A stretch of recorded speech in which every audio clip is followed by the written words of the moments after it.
Today, for the very first time ever, I'm gonna be taking a look at the show Inside Job, a show that was canceled by Netflix. And when it comes to shows being canceled by Netflix, you always have to wonder, especially when they're animated, if there was that one guy just sitting in the chair like, oh my god, Inside Job, it's doing well, it has a fan base, I need more pedophilia, I need more Big Mouth. It's always baffling that Big Mouth went on for so long and they're getting a brand new show called Mating Season about horny woodland creatures finding brand new ways to have sex with each other. Doesn't that sound more thrilling than a show like Inside Job? Doesn't it just tickle your fancy in ways you never thought possible? No, not really? Yeah, it's odd. Either way, I've never seen Inside Job, so I'm going to be taking a look at the first few episodes to try to understand the characters, the comedy, and the writing, and see why this show potentially got canceled and if it deserved more. If you like content just like this, please make sure to like and subscribe. I upload every single day. You don't want to miss it. Now let's finally take a look at Inside Job.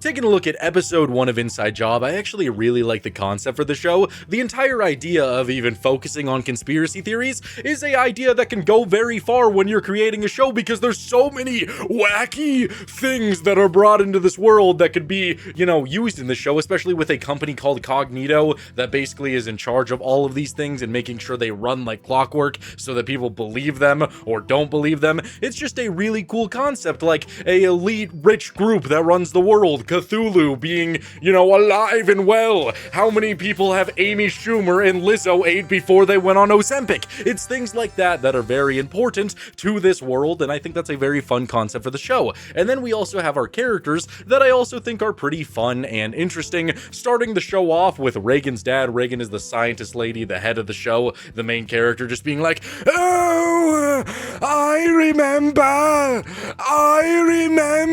watching Lizzo devour a young boy claiming he looked like a hot dog, and she ate him right in front of me. He's tackling the most major conspiracies you could ever wonder, just screaming all of that. And Reagan shows up, picks up this old man.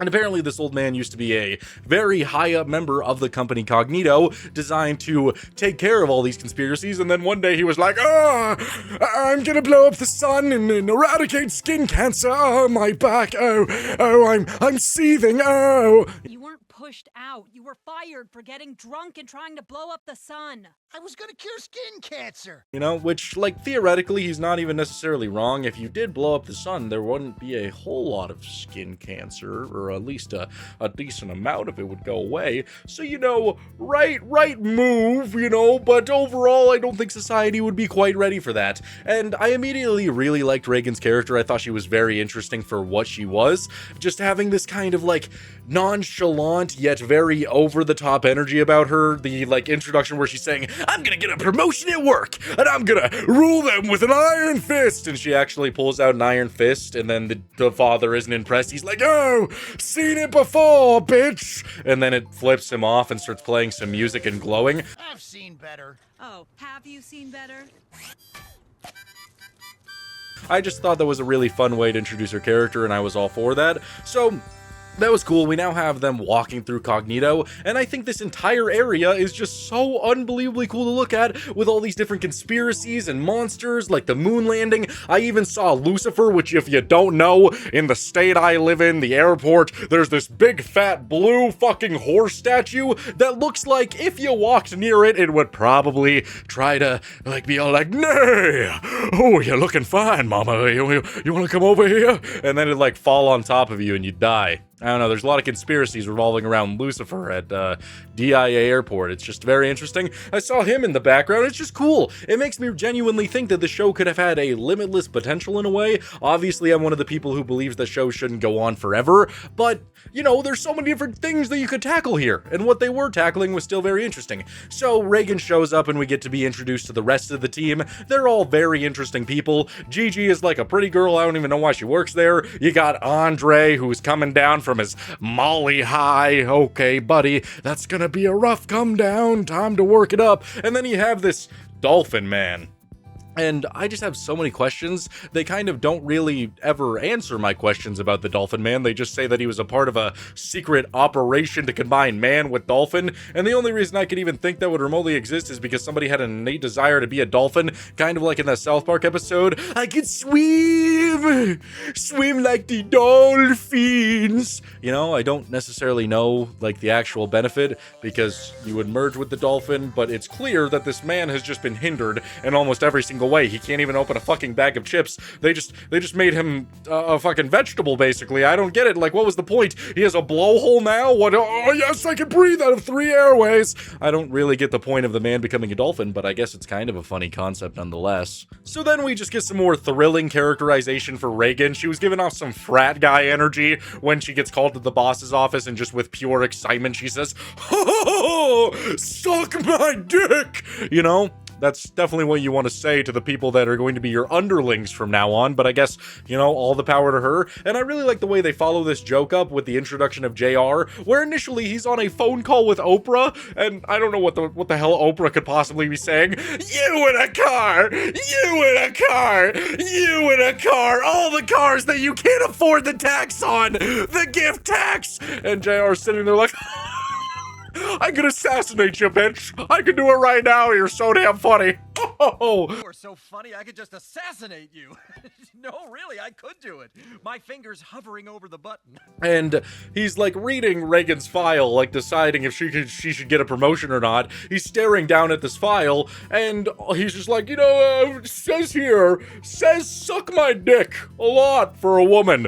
Doesn't make eye contact. Says suck my dick a lot for a woman. And I just like that they followed that joke up with a like realization that that was in fact a little bit weird. I don't know how often Reagan be telling people to suck my cock, but you know, I like that they followed it up with a boss interview and the boss pointing that out. I thought it was just going to be a real nice throwaway line. I like that though. And that is when we get introduced to Brett. Because Reagan is such a over-the-top character and so focused on herself and not really the best with people, they decide that she needs a right-hand man named Brett, who is just a yes man, literal frat guy energy. He's like, Dad, I was in like 38 frats, bro. Like, I had like 38 hell wigs, Dad. I just got a nice face, like, you know, like, and I got a rockin' bod. I'm like here for the job. You know, that's basically his energy, and I thought he was a fine character so far. He's enjoyable. I mean, he just kind of exists. He's like the guy that's gonna, you know, be in charge of something and be like, no dealio, it's coolio. Nothing to worry about, everybody. Let's just keep the ball rolling a little bit. So Reagan is now showing Brett around. She's immediately a little bit jealous of this guy because she thinks that she could run everything on her own. And I like Brett's initial reaction to this entire facility, seeing what Reagan is working on, which is literally a robot version of the president that they could control super easily. And he's like, is this place at all, I don't know, evil? And she's like, well, you know, it can't be much more evil than a Starbucks, could it? And that's a good point there. Who could possibly argue that? So we then cut to them all eating lunch, just enjoying some lunch. A bunch of the characters are super obsessed with Brett because he's turbo fine, turbo hot, and they're just liking him. And that's when this weird looking tentacle man comes over. I think his name is like Mushroom Mike. And Mushroom Mike, he says something that insinuates that him and Reagan have a will they, won't they relationship. He's obviously joking, but you could just imply or immediately tell that there was somebody watching the show, just saw this tentacle mushroom and heard him say that, and it was on like Donkey Kong. They pulled out their tablet, they started drawing some, let's say, beautiful artwork, and they were like, oh, Mushroom Man, doing dirty things to another character. Which, yeah, I just know that that already exists, and it kind of makes me a little bit sad just thinking about it. Doesn't it make you sad? Or perhaps it makes you happy? Who am I to judge? So Reagan is just going off the deep end a little bit here because everybody loves Brett so much, and we cut to one of the most wild scenes in the episode where she's showing off her AI robot president, and of course, you know, you want it to act like a person in power, so what is a person in power going to do? They're gonna sexually harass women! Of course, they must have like finished this robot, and Reagan was like, you know, it's acting political, it's talking about football, it's talking about everything you could possibly need, but it's missing one thing. Can you smell that? You smell something? Oh, I think I can smell Bill Clinton's nutsack from like 2 miles away. Well, that's right, we need him to sexually assault people. So Reagan's up there just showing off the robot, and the robot just smacks her on the ass, gives an old love tap, says something, you know, not okay in a workplace. You betcha, sweetheart. And I'll take a little sugar with that, if you know what I mean. As you can see, I've gone above and beyond.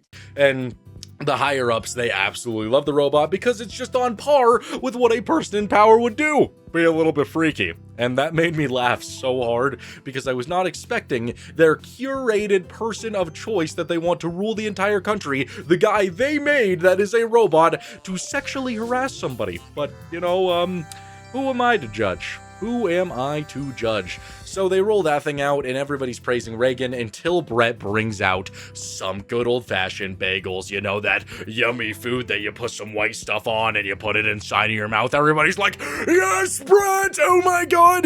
You know who else likes bringing bagels? They're just all over him. They love it. They love that he could bring these bagels, and Reagan's achievements are just completely and utterly diminished. And I kind of like how much stuff is going on here. You have the plot of Reagan building this president. You have Brett, like, usurping Reagan's style, and you also have, like, the ongoing plots with the characters, like who are the higher elites, what's going on with Reagan's dad to make him want to downward spiral like this, why is he actually like this, is there something more to that, and there's all the side character stuff going on. I just ultimately think it's all very interesting what's going on within the plot. So Reagan goes home and she starts studying up on Brett, learning everything about him to try to sabotage his career, and she comes to work and just starts showing some very sexy photos of him, you know, just rocking that bod, six-pack and all, trying to showcase that he is a bad person because he used to work as a personal trainer, and all that did was successfully turn a man who is also a dolphin who claims to be heterosexual into a homosexual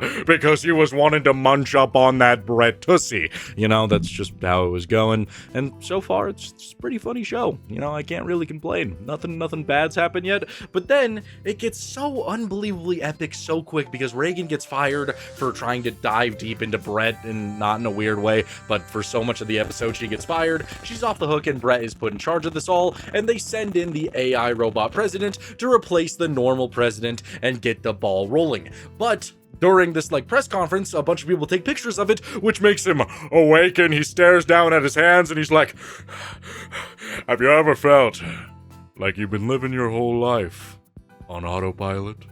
And he's awake, and he has this entire infatuation that America is number one, so he decides that he's going to build the AmeriCube, a giant cube around just America, so that America can be completely isolationist. And, you know, honestly, that doesn't even sound like that far off from what could actually happen in real life. Does that not sound like that different? Like, oh man, we're gonna make a giant fucking cube that doesn't let anybody in!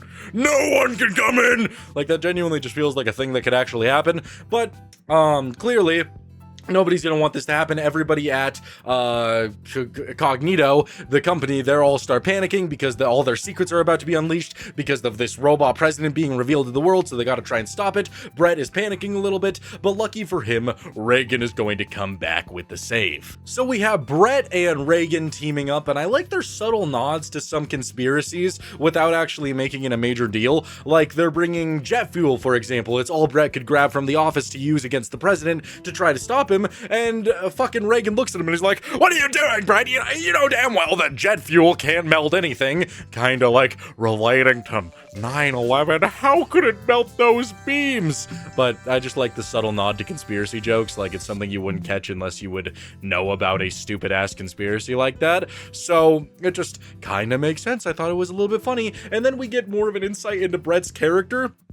And so they're trying to break into the White House to get to the president, right? And they gotta infiltrate against all of these Secret Service guys. And so Brett, he just walks up to them and he's like, Dad, were you in Sigma Alpha Kappa, Dad? Remember, like, when we, you know, chiseled our bods together and, like, I ate that chicken, Dad? And then they start handshaking and probably, I don't know, just off-screen sword fighting with each other, just getting down and dirty with it. Hi, bro. That's what I thought, bitch. Slap it. Damn. And that's how they get past every single Secret Service agent, which I thought was inherently really funny. So, They eventually do get to the president and they're talking to him, and he's very America first until Reagan decides, okay, take a look at this, and shows him all of America's history. And then he's like, oh, God, what's even going on? Like, even Florida is enough for all of America to be exploded, which isn't that bad of a statement when you consider what we were doing like 200 years ago. So yeah, it's pretty obvious what he thinks is really bad. So he wants to now kill every single human being on the planet. And they immediately make him such a badass villain in like 4 minutes. Like, obviously it's an overused trope, like we've seen AI, robot take over in so many ways, but the way he's just like, time to end humanity, just grabs 2 Secret Service agents and is like, I'm going to kill you guys now, snaps both of their necks. Not in your training? Don't worry. What happens is I kill you and we both feel nothing. It just went from 0 to 100 and it made him look like such a cool villain, and they just keep on going with that where he was like, okay, launch the nukes right now. And I really like this joke where every military person is like, should we really do that? I mean, should we actually like launch nukes? Like, that sounds bad. And then they look at a poster that says blindly follow orders, so of course they do it. They start launching them nukes. Well, Reagan and Brett are trying to stop him. They get in the helicopter, and it's so badass what he's able to do. He like sticks his hand up and like zaps the entire helicopter with electricity in such a badass sequence. Yes, it's the singularity, and this is my helicopter now. And is controlling the entire helicopter as they fly away, and they're fighting him, and they barely manage to defeat him, with Reagan just slicing him down with a gun because he underestimated her ability to actually want to kill him because he was his life's work. It's just so fucking cool. So they stop the nukes. That's pretty much it. That's the episode. And Reagan realizes that all she needs in her life is a mediocre white man so that she could be in a position of power. Good for her. And the robot does live at the end, so I'm wondering if he's going to be like a major player or a major villain, because they did in those like last 4 minutes make him seem like a little bit of a badass, even though he probably only had like, I don't know, 6 lines of dialogue. He seemed pretty dang cool. So overall, a lot of fun. I know I was kind of just like regurgitating the episode to you here, but there was just so much to discuss. That's usually what happens in a first episode. So many character introductions, so many important moments to establish characterization. It was overall a lot of fun. And again, I think this is the kind of show that could tackle so many different subjects, like the Illuminati, like Cthulhu, like all of these different conspiracies in a weird way, that I could see the show being like going on for like 12 different seasons with a really convoluted plotline, because you could do so much with it. So it's kind of baffling that it would only go on for 4 seasons, unless it like wrapped up nicely. I don't know if it was like canceled and they got to end the show, or if it was just, you know, pulled away while they were mid-thought, while they were mid-going with it. It's just very interesting. But overall, I like the characters, I like the comedy, I like the world. I think the story building is done very well, and I'm excited to see where else the show goes. If I was to rate this episode 1 to 10, I would probably give it a solid 8 out of 10.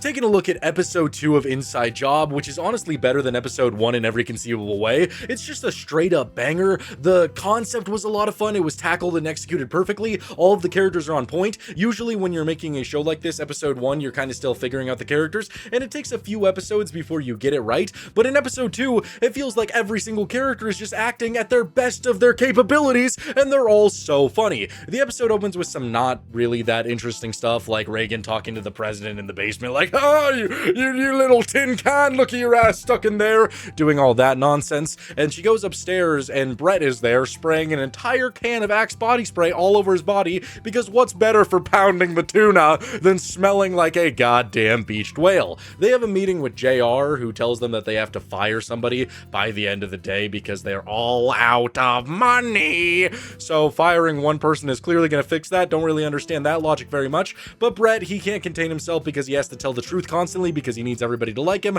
that he tells everybody that they might get fired. And this is where Mushroom Mike slowly started to become my favorite character in the show, because the Dolphin Man, he's like, so I guess we should stop taking 3-hour lunches and not come back to work drunk. And the Mushroom, he looks at him with this taste, with this love, and he's just, are you fucking moron, you fucking simpleton? No, we just need to buckle down for a little bit and actually do our jobs. Drunk? LOL, Glenn. No, that's a good idea. Just kidding, you idiot, you simpleton. No, we're not gonna fucking do that. I'll tell. That's what we need to do. And he just gets better as the episode goes on, but for all the wrong reasons, specifically one scene, which I will get to later. So they start going around and trying to figure out what specific parts of the facility they could truly get rid of, the specific parts that just don't matter as much. So they initially go to the cloning department, which has some very interesting scenes. They're initially just talking about famous people's DNA. There's a really awful Tupac joke where it's just, oh man, Tupac 2, Tupac 3, Tupac 4. Oh yes, yes. I honestly expected the woman that was talking about them to be all like, oh yeah, like that's Tupac, and over there is Tupac. Oh man, I just love cloning those damn Tupacs. You know, saying stupid shit like that. But then all of a sudden, she's all like, oh man, that's just a little bit of clone humor. And here's my clone tumor. What? And she turns her head and it's just a little like fetus attached to her head that's begging for death, that's begging to be slaughtered. Humor, and here's my little clone tumor. Kill me. And I wasn't ready for that at all, to say the least. That was a little bit traumatizing in a way. So, they decide to leave after meeting this strange woman, and they eventually find the guy who assassinated JFK, still kicking it, still around, you know, 1960 he took him out, but he's still here, and he's like, sorry, shot a bullet at ya, thought you were a Kennedy. Okay, last interview for the day. Oh, sorry, lad. Mistook you for a Kennedy. Oh. And his name is Mr. Knoll, and I just think that's a very funny thing to tackle. What if Mr. Knoll, the guy who assassinated JFK, was actually just a pretty decent dude working at this company that everybody likes? I think that's fun. That's exactly what I would want from a show like this, where it takes those conspiracies and all that and whatnot and actually turns them into something a lot more interesting. I think that's a lot of fun, and they initially pinpoint this guy as the guy to fire.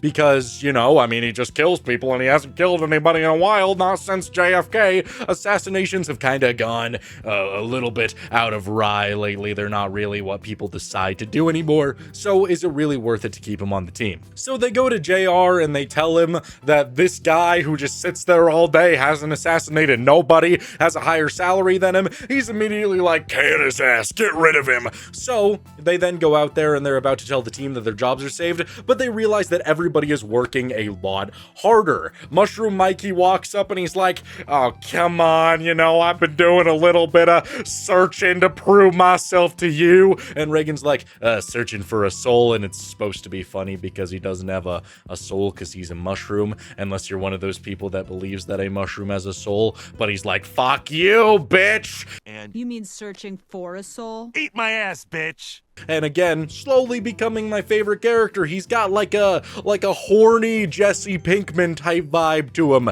but he's also a mushroom. So you kinda get, yo, Mr. White, I'm a mushroom and I'm horny. You know, like that's kind of the vibe he's given. Oh, that was so fucking stupid. So then Gigi, she wants to start showing off her job, and her entire job is like to divert media and keep them all interested in what they're doing. And I noticed stonks, you know, the stonks meme, that caught my eye, and I was like, well, this show's fucking great if they got the stonks meme. And then she's all like, yeah, you know, well, we invented minions to keep everybody distracted, and they slow down what the minions are saying in, I don't know, minionese, and they're just saying kill your parents when you slow it down and reverb it. Look what happens when you slow it down. I wouldn't be surprised if everything the minions are saying is, you can't kill your parents, you know? Like nonsense like that. That got me to chuckle. I like that. I was all for that. So then things get a little bit freaky with Mushroom Mike, to say the least. Normally, I wouldn't really like a joke like this, but just the fact it's a mushroom and the voice actor for Mushroom Mike just delivers it so unbelievably well, where he's sitting in this tank and he's just, you know, they're milking his tentacles for his juices. They're milking him real good. And he's like, come on, baby, you don't want to get rid of my department. I can keep producing real good. He calls over 5 other men to also milk his other tentacles, and he just starts going, oh, God, I'm excreting. Oh, God, I'm excreting! Quick, get him a cigarette! And that got me to laugh because that was just pure shock value, but that was actually done well. And then somebody just has the audacity to say, quick, get him a cigarette. That was a knee slapper right there. That was thrilling. I loved that a lot. See, that's a good sex joke done well. Maybe it's just because it's a giant mushroom that it got me to laugh, but that was done well. I have seen that same type of joke in so many shows, but that was built up well, and then they followed it up with the get this man a cigarette. That is how you do some good shock humor right there. So eventually, Reagan and Brett do tell everybody that their jobs are saved, but they're all extremely mad about this because Mr. Knoll, he is loved so much in this company that everybody hates Reagan again, so she decides to go to the clone department and get a JFK, like, out of the box, fresh from the clone department for Mr. Knoll to kill so he could prove his worth. They get JFK out, and I don't know, just anytime I think about JFK, I think about Black Ops 1 and that intro sequence for 5 where Richard Nixon is all like, sounds like someone's breaking in, and just the storm, Dick, settle down, and then zombies break in. I don't know, that's some ball knowledge for you right there if you know what I'm talking about, but I think JFK was such an interesting character of choice for the villain for this episode, where he breaks out, he's just like, hey, it's about time, oh my god, is that another version of me, let him out of there, oh wow, hello, and then Reagan's trying to boss him around, and he's like, we will not be bossed around by a woman who is clearly only a 4 out of 10. Stop! Stop! We will not be bossed around by a broad who's only a 4. You're not looking very good. I mean, where is the dumpy? Where are the boobs? I am not about this. My name is John F. Kennedy. And so all the JFKs, they start running rampant. And it doesn't necessarily make sense for all the JFKs to want to free all of the other clones. One of the clones is literally Joseph Stalin, which why would you even need a Joseph Stalin clone? It's very interesting at that time period, but he walks up and he's like, Joseph Stalin, get out of here, baby. It's just so weird. The JFK is such a funny villain for this shit. So all the JFKs, they start running rampant. The clones start taking over and trying to literally kill everybody. So the Kennedys are coming for him. They eventually get Mr. Knoll. And he misses his shot on the Kennedys, and then all of the Kennedys burst in, like 30 of them, and they're like, oh, we will live to fight another day, we will kill you today, we're coming for your ass, and they all start marching towards him to kill him, and then Brett decides to spray them all with Axe body spray with fire, which turns them into an Akira. They all start merging together into an amalgamation mess and become a monstrous being, which was so weird. They start like slinking around like a bunch of dirty, stinky snakes all over the ground. There's one girl who's wearing a skirt, and one of the JFKs is like, I must get under there. He slides his face underneath the skirt, is staring up, and he's like, I do declare, this is unbelievably good looking. I do declare. Like, what the fuck? I don't know, the show has an innate desire to make all the presidents predators, but are you really surprised? The way that they decide to defeat the JFKs is also unbelievably funny. They have Mushroom Mike, like you can see why he's becoming one of my characters, dress up as a president's secretary and is all like, oh, happy birthday, Mr. President, which makes him come out of hiding, and the giant, just monstrous JFK appears out of nowhere, and they manage to shoot some acid inside of him. He explodes, turns into a spider, and Mr. Knoll shoots him and kills him fully, putting down JFK, and that was just an unbelievable episode. That was so cool. JFK was such a fun villain, and it's concepts like these that I think would work so well in a show like Inside Job. And I know I've only watched 2 episodes, but this is exactly what I would want to see from a show that is all about conspiracies, just making them so topsy and turvy and making them just like completely comedic in this way, like having the man who killed JFK be the hero of the story in this case. That's just a lot of fun, and overall this episode was great. If I was to rate it 1 through 10, I would probably easily give it a 10 out of 10. It was a great episode. I thoroughly enjoyed it. Really good.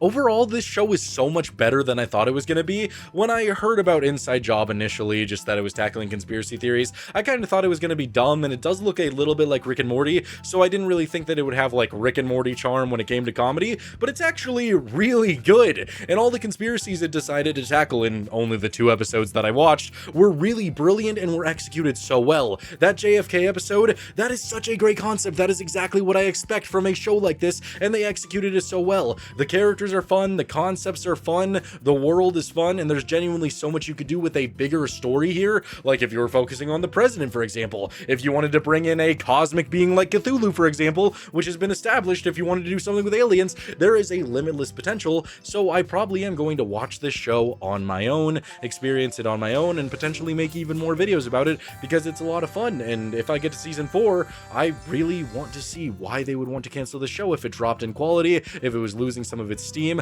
because just judging it based off the first couple episodes, I think it's a brilliant show that has a lot of potential. So there you have it. Those are my thoughts on Inside Job. I don't know how to feel about this one. If you made it this far in the video, I really hope you enjoyed. I was really struggling. I've been struggling all day to talk about this show. I felt like I haven't been as funny. I haven't felt like I haven't said as much. I feel like I've kind of just been regurgitating information or like just retelling the story in this video. So if you did enjoy this video and you heard like this part where I'm kind of like giving you my thoughts on the video, let me know if you enjoyed it. Let me know what I could work on. Let me know what I could do better, because I don't know, I just wasn't really feeling like my comedic self for this video. So I still hope you enjoyed. If you did, I really appreciate it. I'll see you guys in the next one. Take care of yourself.